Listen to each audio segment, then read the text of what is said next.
Hello, and welcome to Season 3, Race 18 of my F1 19 career mode. We are here in Suzuka for the Japanese Grand Prix, and Rockstar Energy Racing is once again locked out the front row.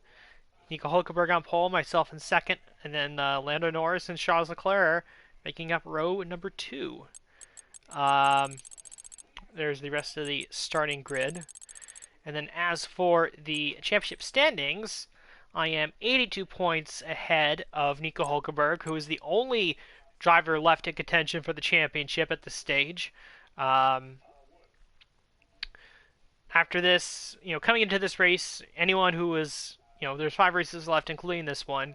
So anyone who is outside of 130 points uh, from first is out of contention because they cannot score enough points to get to me, even if I get 5 DNFs or not 5 non-points finishes. And Ricardo's on 131, so it's mathematically impossible for anyone, certainly from fourth on down, everyone's mathematically eliminated. But Daniel Ricciardo, he was barely on the, he is barely out, but he's out. He's out. So it's just down to my teammate, who's the only one left. And if the points gap stays similar, then I could win the championship in the U.S. Grand Prix, potentially. And if not there, it'll have to go to Mexico City.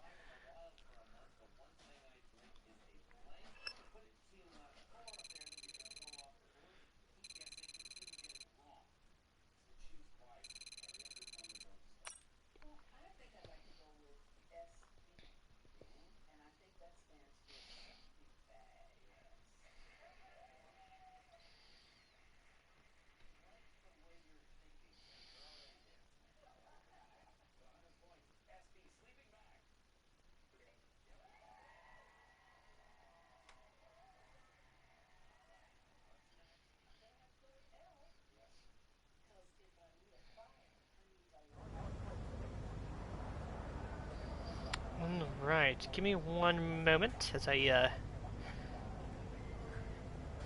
take care of something very quickly.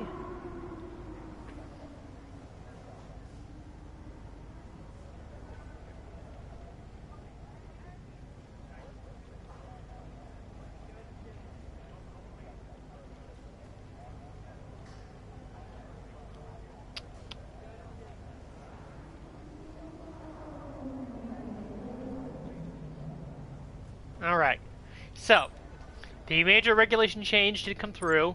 It is as we take a look at the weather, dry for the race. It is a aerodynamics regulation change, and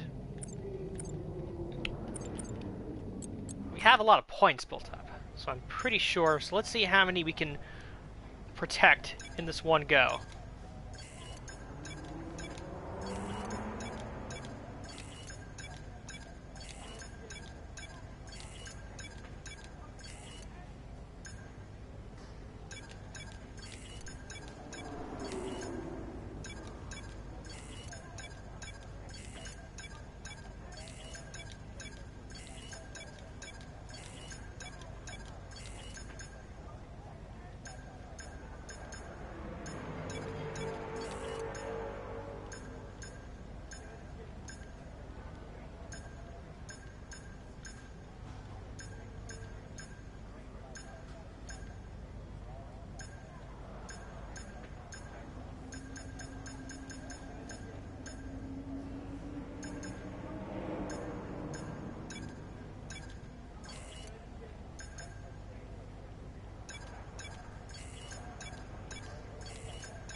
So we have adapted all parts except for one, and we need about something like 600 points to get that part adapted.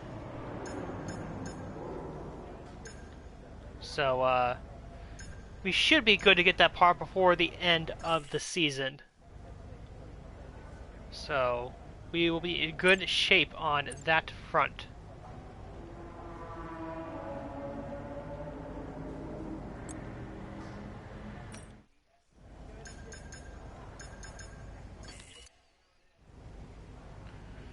And just checking the different departments.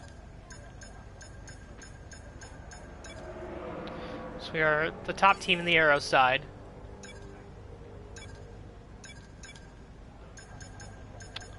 Can't really see the other ones because they're all completed in terms of the upgrades. So that's pretty much it. So we will go into the next race, and which is of course Suzuka, and I hope you enjoy the Japanese Grand Prix.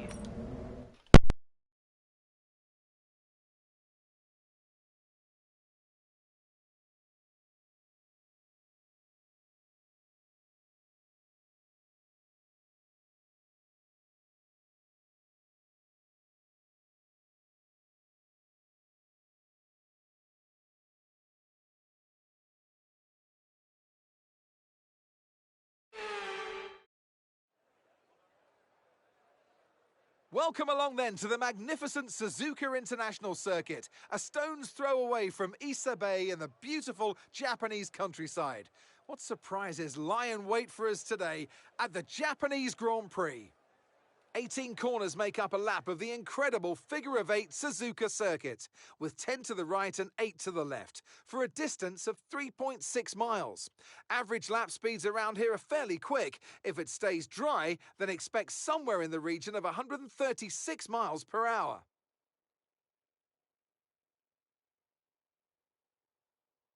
Off the back of a fantastic qualifying session, it's time to see how our starting grid looks like for today's race. Nico Hulkenberg lines up on pole position, and Golden Boy completes the front row.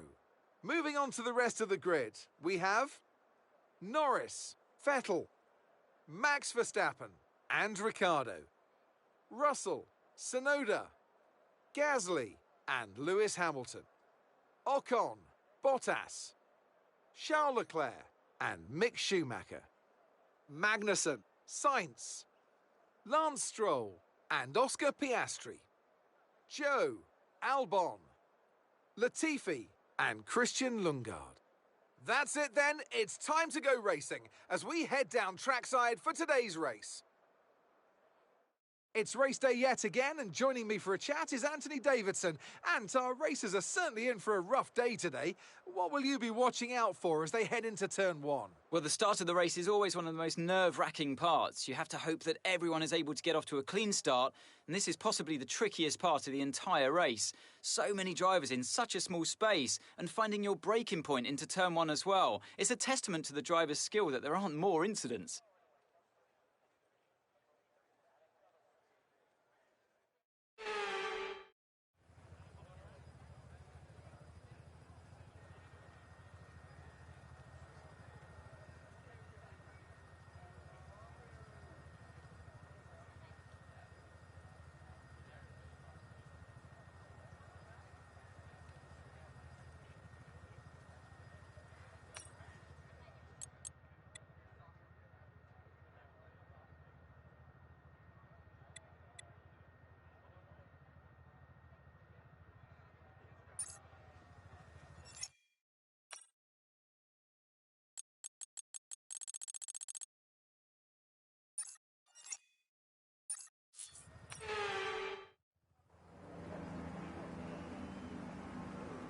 The formation lap gets underway and every driver will be looking to settle in for the race ahead, making sure that their car is ready for the battle once the lights go out.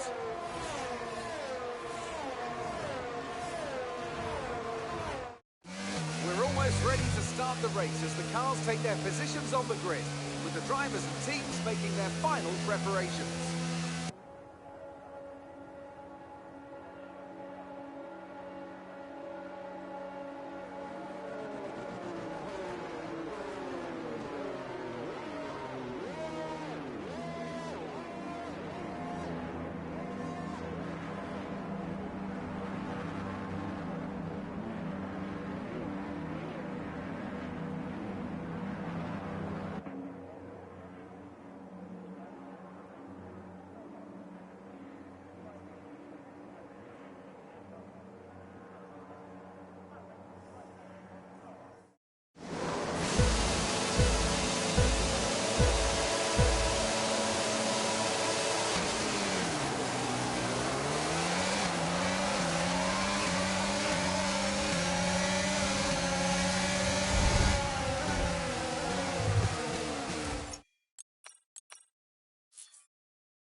let's use overtake and burn off some of this energy.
Okay, DRS will be enabled this lap. You can use it when you're within 1 second of the car ahead and in the DRS zone.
car behind is dropping back by about 3/10 a lap. Well done.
Green flag.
Okay, no issues with the tyre wear for now.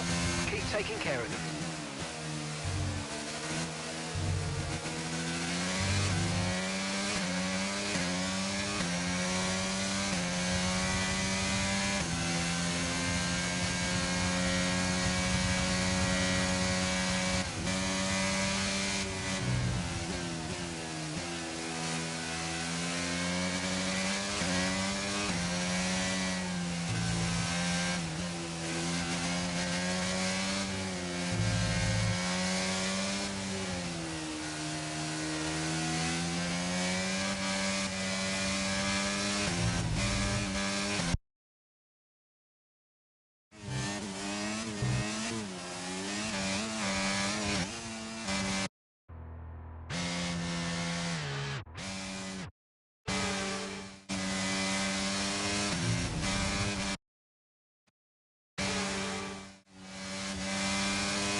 approaching the pit window and you're going to be on mediums.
Nico's coming in for his stop now.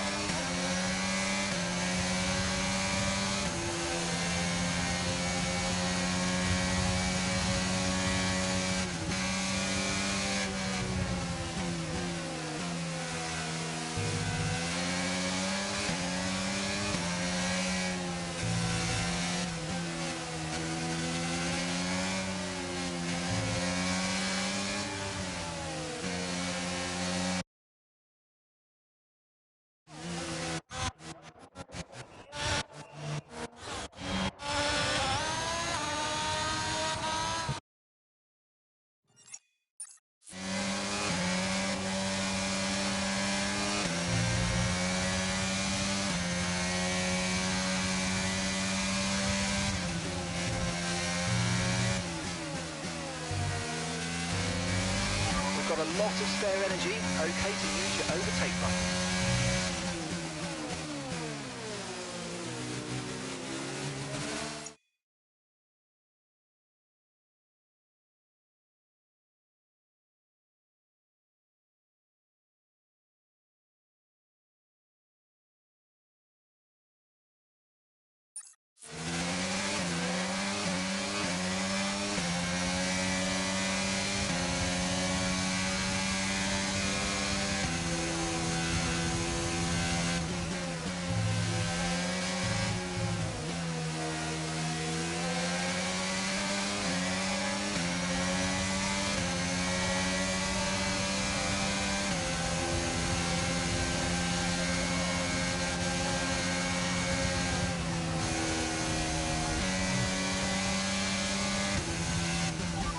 Confirmed, we'll receive you at the end of this lap.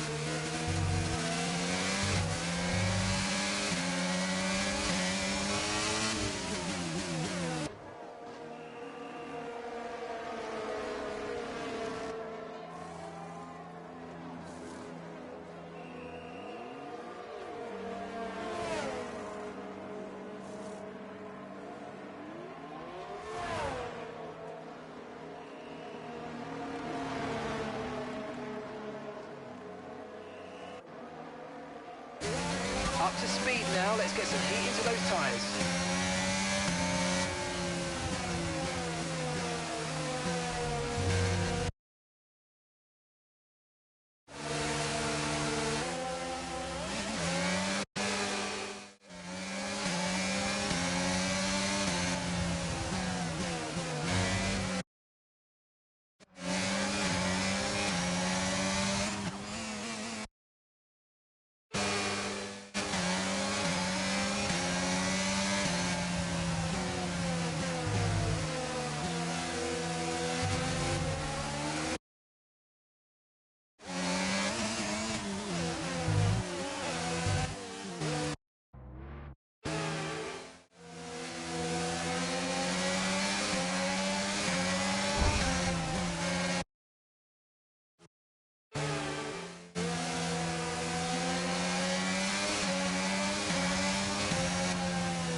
Okay, the gap behind is 2.9 seconds.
Battery charge is high. Let's use that overtake button a bit more.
A second a lap on the car behind. Really good stuff.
Okay, be careful. I think you're going to start losing some tyre grip anytime now.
Okay, that's us with 5 laps of fuel remaining.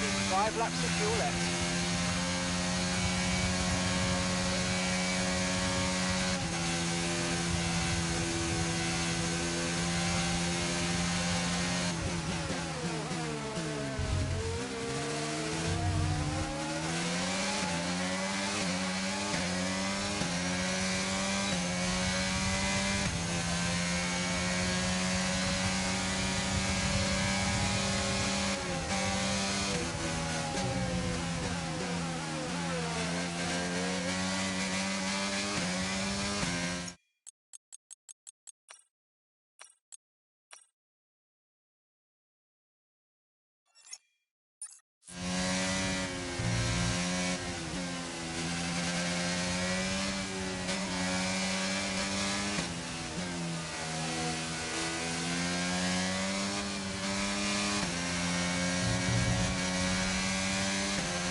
Effects of some tyre wear soon, so stay on your toes.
Okay, we've got 4 laps of fuel remaining.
Caution. Okay, be aware there's an incident in the next part of the track. No overtaking through the yellow flags.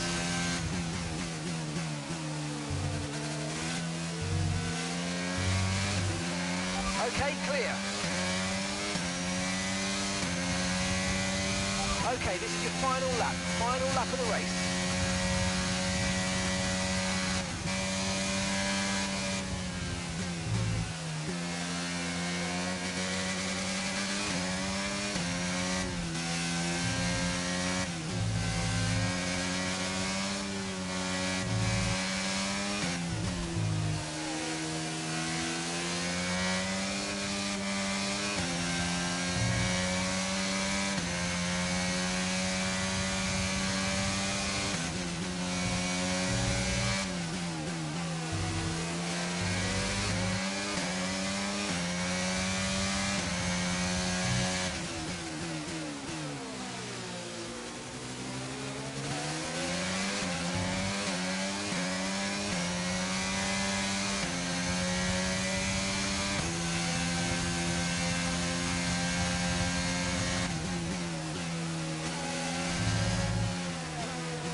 drive. We did it.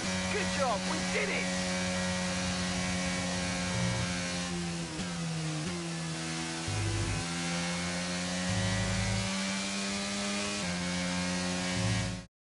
That's a spectacular victory, and with it, the championship is secure. It's been a magnificent season, and they thoroughly deserve the cheers of the crowd here today. Anthony, tell me, what was it that helped them achieve this success? I think a large part of the result comes down to temperament. They were able to keep their heads when everyone around them was losing theirs, and that's allowed them to get the best out of the car, to maximise the strategy, and to stay out of trouble.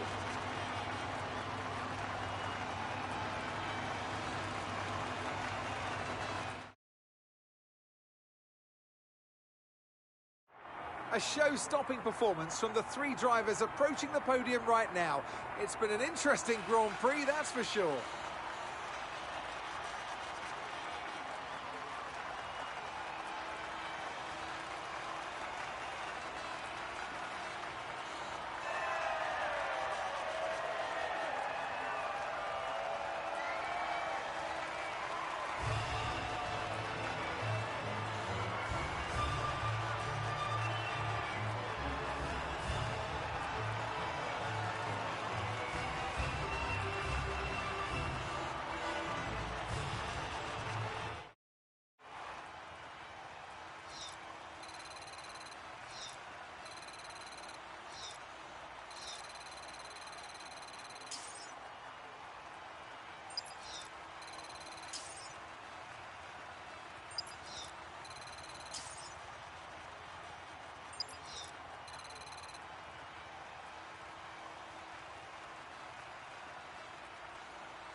So then, it's time to see how this result affects the Drivers' Championship. Golden Boy increases their championship lead. Some amazing talent out on the track today, but Anthony, who would you pick as your driver of the day?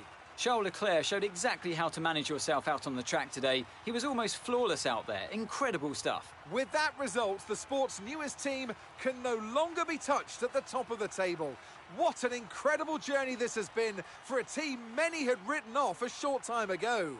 They are the Formula One World Champions. Well, that was certainly an exciting weekend of Formula One. Be sure to join us for more exciting Formula One action very soon.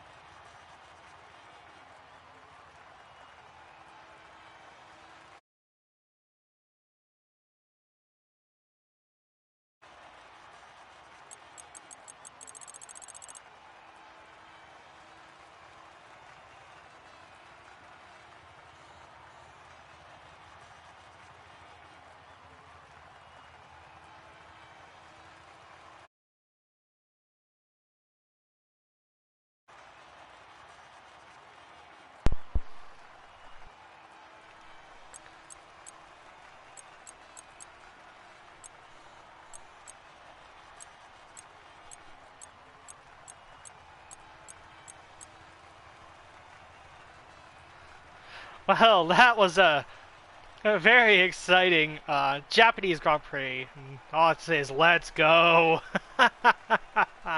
Felt so good after that race. Wow. So, I had a couple tries at the race start. And eventually settled on one where I was, firmly in second place. And my goal was to try to hook on to Nico Hulkenberg, try to stay within, like I've done before in other races, stay hooked onto his DRS, and just let him pull me along. But it didn't quite work out. So it was just outside the DRS after the third lap, and I wasn't able to keep up. It would be hard anyway because it's also there's only one DRS straight on this track. So at that point, I'm just trying to manage the gap to Norris in third. And Hulkenberg pitted, so my pit strategy said a pit stop at lap 10. And Hulkenberg pitted at lap 8, I think. And so I was like, okay, well, if he's pitting, then I got to pit next lap.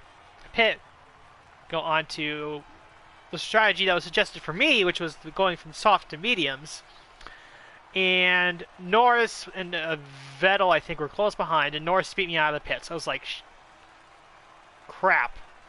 You know, I'm in effectively third place now.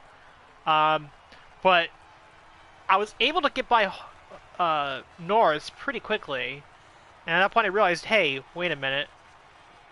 Norris is on hard tires. Vettel's on hard tires. I am on medium tires. No, Hulkenberg's on hard tires. So at that point I was like, sort of like, okay, Norris is on hard tires. I got by him in the first couple corners after the pit stop, and I was able to. My goal at that point was just build a gap to Norris, get as far away from Norris as possible, and I did. I pulled away from him pretty easily as the laps continued. So it's like, okay, at that point I was sort of settled, like, okay, you know, I got by Norris, and actually what I'll do here is I'll go to the replay, and I will skip to the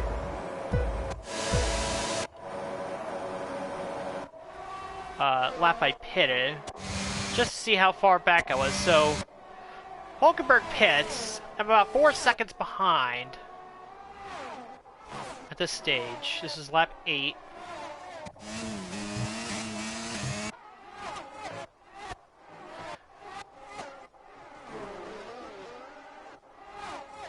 And obviously Norris is right behind me, as you can see. And Hulkenberg actually gets to about 5.8 seconds. I really started to fall off at the end of the first stint. And Hulkenberg was about 6 seconds ahead. So he pits.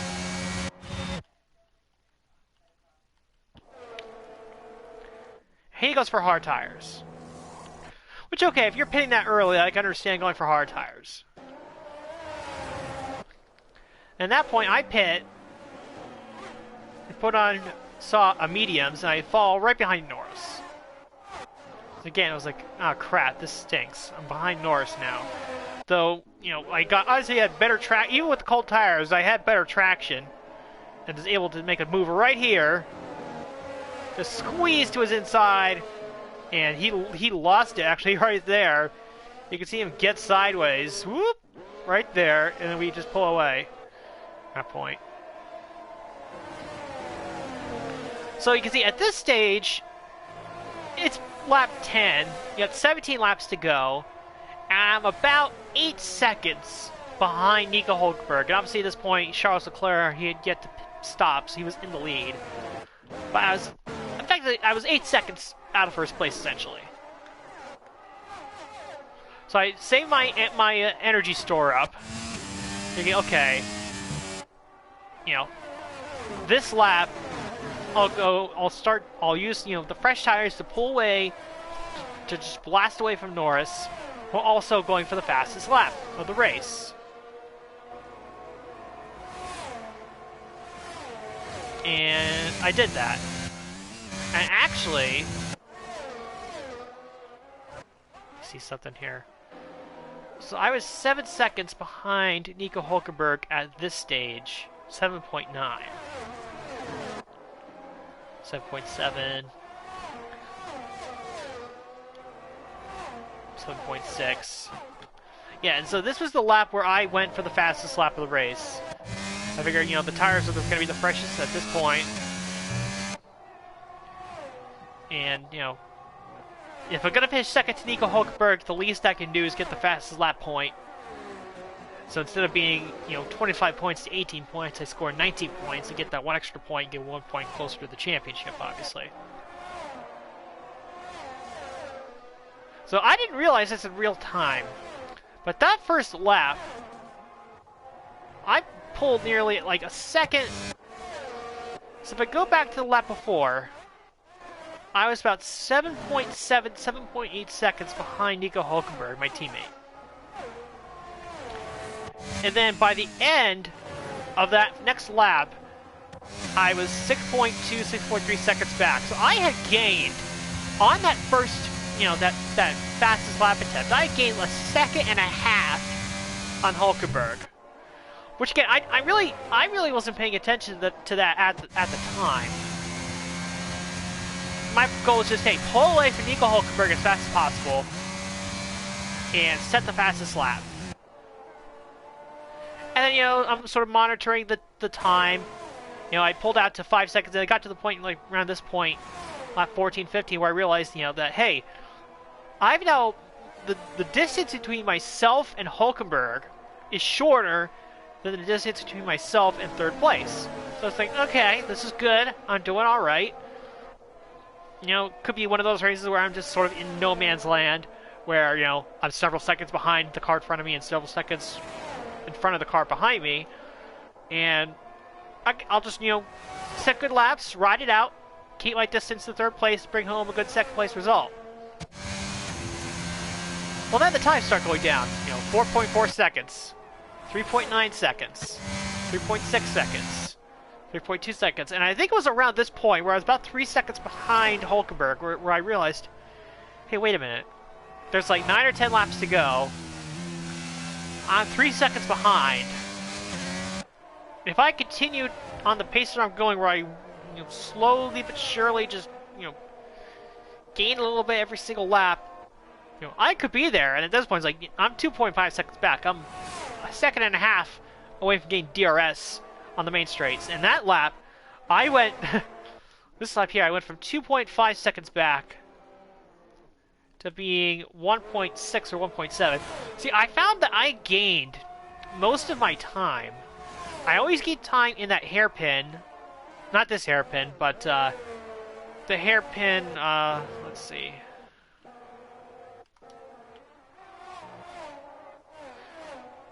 So I was okay. I'd lose a little bit here at the end of the S's. I'd lose a tiny bit here depending on how I took the corner.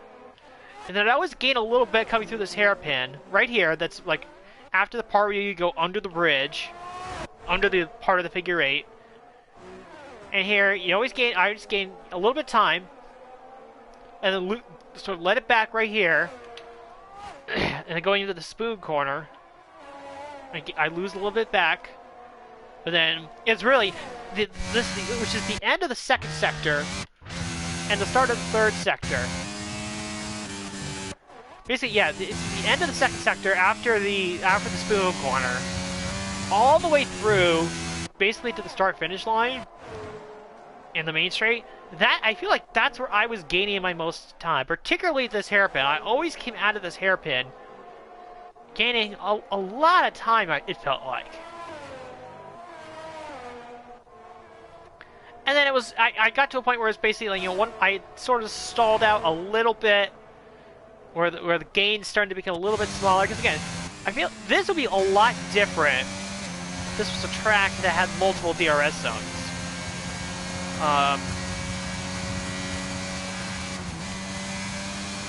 Like, say, Brazil, for example. I'm just using that as an example. If you had multiple DRS zones, I feel like this charge would have been a lot quicker. But because it's such a technical course, and because there's only one DRS zone, it took more time to get that gap down. And so at this point, I'm sort of just thinking, okay, where am I going to make my move? You know, obviously my instinct is to do it on the front stretch, if I can catch him. But he would always get a better launch off the hairpin than I would, so I wasn't sure if that was going to happen, and I thought the only way that it would is if I was super close to him going into that hairpin. And then at this point, I got sort of stuck about, you know, half a second behind.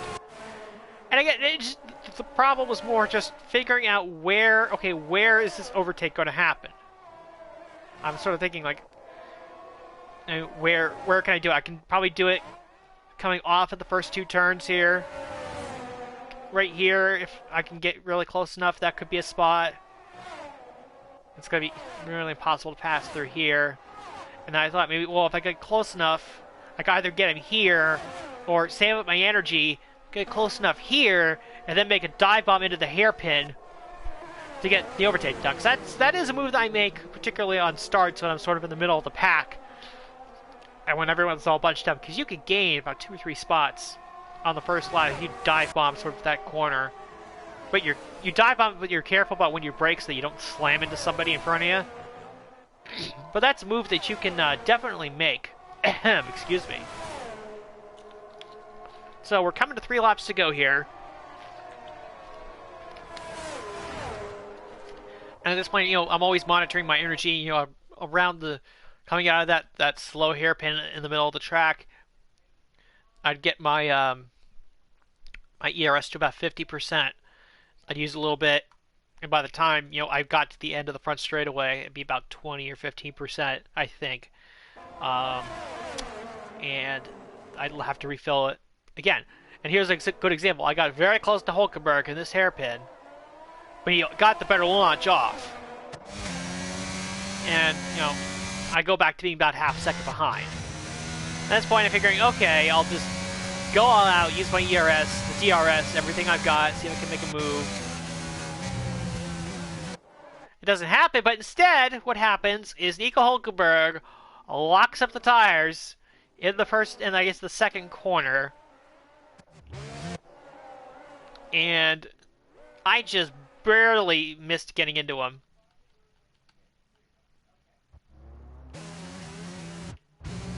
You go to the first corner, everything's okay.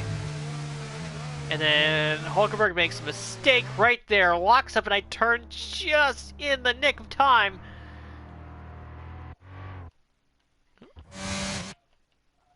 See that again. Lock up.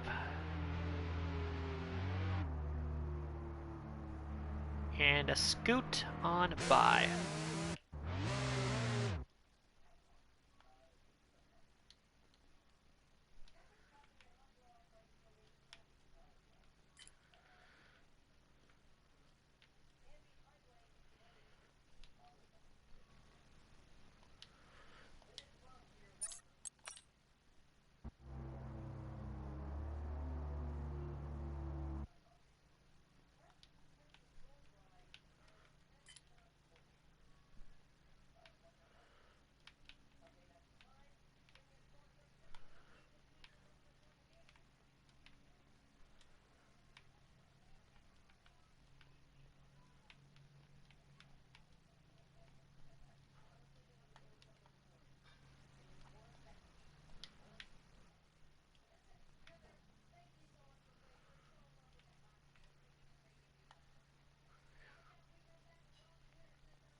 So yes, that was the end of the race, and then, well, that was the pass for the lead, and then it got sort of a little close there at the end. Hulkenberg gained, and yeah, I didn't have the best final lap.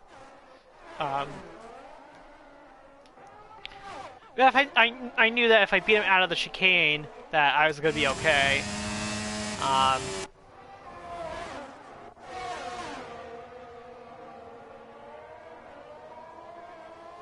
And coming to the final corner, kept it in the middle of the track, and that was the end of the race.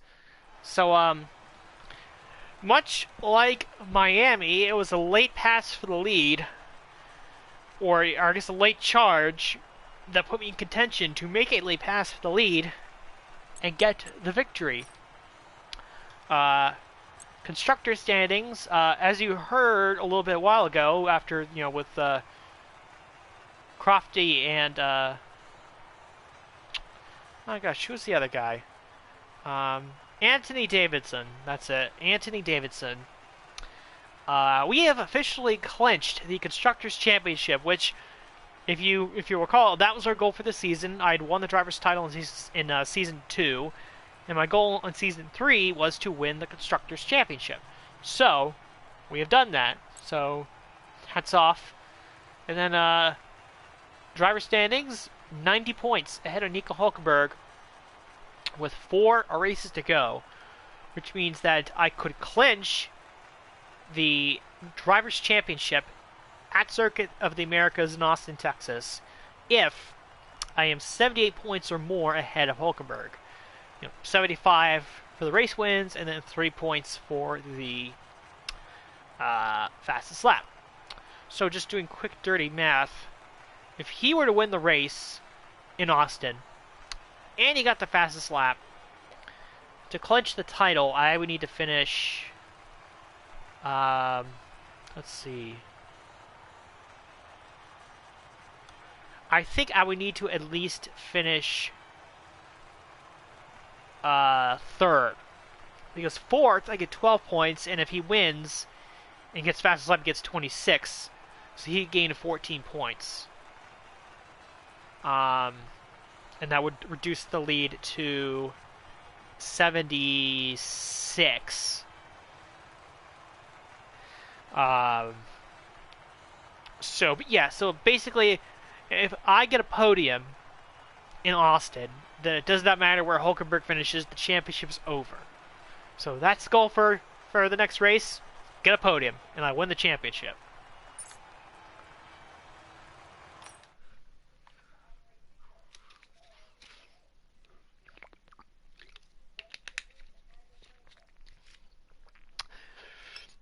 And I honestly did not expect to win that race after the first 7 or 8 laps. I didn't think it was possible.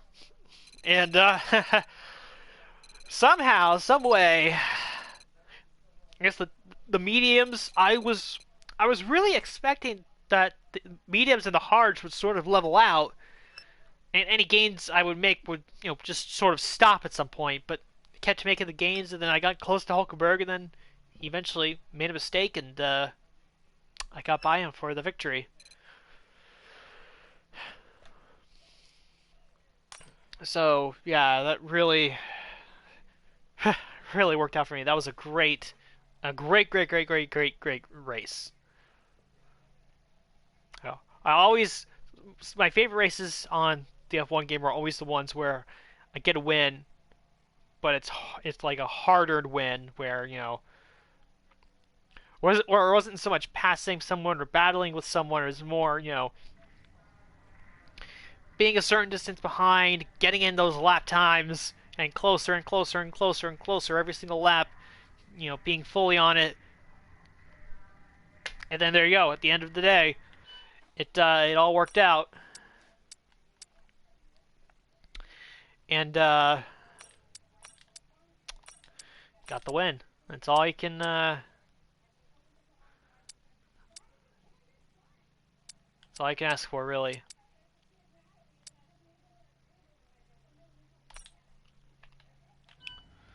So let me check and see what that part costs for adapting. 6:30. So actually, we can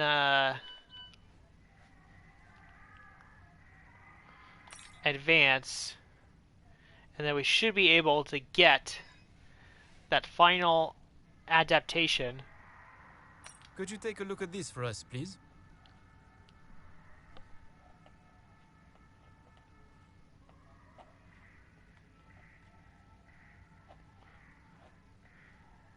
The department wants me to pass on their thanks for helping out.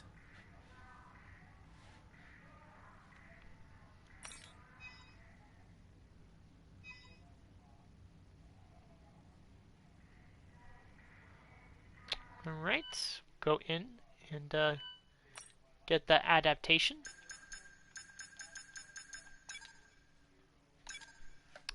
And with that, we're all taken care of on the aerodynamic upgrades. So we will not be impacted at all by the regulation changes going into the new season. Oh, and look at this. We have a very, very late retirement announcement. Sebastian Vettel, after having some, I'd say, pretty successful seasons with McLaren after switching to McLaren following season 1, is officially going to be retiring at the end of this season. I was wondering, we were getting late in the year. I was wondering, are we going to get that retirement announcement or of somebody retiring? Because we had, Sergio Perez, and then Fernando Alonso retired, and now Sebastian Vettel, we finally stepping away. Very odd that both Perez and Alonso retired before Sebastian Vettel, when of course in real life Vettel's retired now, and Perez and Alonso are still going strong in real life. But that is all for the Japanese Grand Prix, and I'll see you next time. Go to home race, Austin, Texas, the U.S. Grand Prix at COTA.